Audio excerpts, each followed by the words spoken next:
question comes to us from Vera Oluwasian. I'm so sorry, Vera. I had to say that twice. I'm so sorry if I messed that up. From Columbus, Ohio. So Vera asks, if you had to explain to a non-quilter why this craft is worth the time, money, and space it takes up, what would you actually say? Okay. If you had to explain to non-quilter, so I have to do this all the time, guys, right? There's not very many people in my friend group or family group that understand quilting. And so is it worth the time, money, and space? And I think the easiest kind of flip answer to that is it's cheaper than therapy. Right. And so it's an opportunity cost. You can spend your money on this craft. You can spend your time on this craft, and you can spend your space on this craft, or you can spend it in other places, right?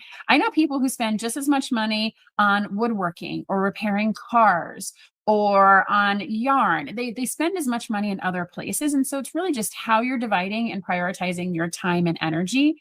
And I think that, it's worth it because there are so many other things you could be doing. I think it's what is the actor, Jack Nicholson? Why do you continue to buy courtside tickets to the Lakers? Well, because I could spend this amount of money on drugs and I choose not to, right? So I guess you could spend the same amount of money that you're spending on quilting on drugs, but I think this is probably a healthier, better long-term option for you. But are you laughing at me? They're laughing at me over here, guys. It's going to be one of those days. Right. So I feel like it's really just an opportunity cost. You can spend your money other places. You're choosing to spend it here. I don't think it's more or less valuable than any of the alternatives. And it's definitely a great way to consume your creative time and energy. Yana says she's seen a sign saying that quilting because murder is wrong. Yes, murder is definitely wrong. And I feel like if you're going to be cutting up fabric into little pieces and sewing it back together, I mean, how is that any different than cutting up wood and, putting it back together to make a beautiful bed or a beautiful bench or a beautiful hutch, right? We're all doing the same things. You're taking pieces, you're bringing them down to their base parts, and you're making something more beautiful than you started. And I feel like that in and of itself is reward.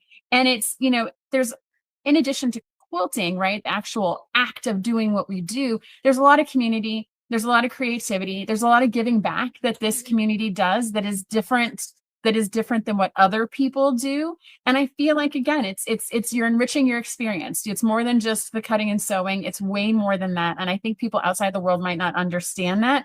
Let's see here. Savannah says, am I spending your money? Then it's none. Yeah, it's none. Yeah. I feel like if Dominic was here, he would love and appreciate that, Savannah, the none. Yeah. And Lori says, yeah, it's a great feeling when you're done, right? You can get a great feeling desk scrolling Facebook and get that endorphin hit and get that serotonin hit, or you can finish a quilt and get that same hit of accomplishment and achievement.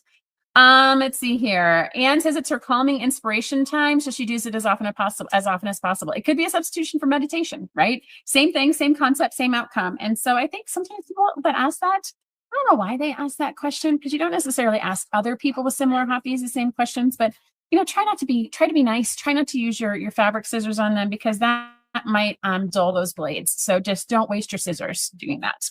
That's my advice. Okay. All right. Thank you both so much for your questions today. I hope you guys enjoyed these weird turns and twists that we went through. So thank you guys.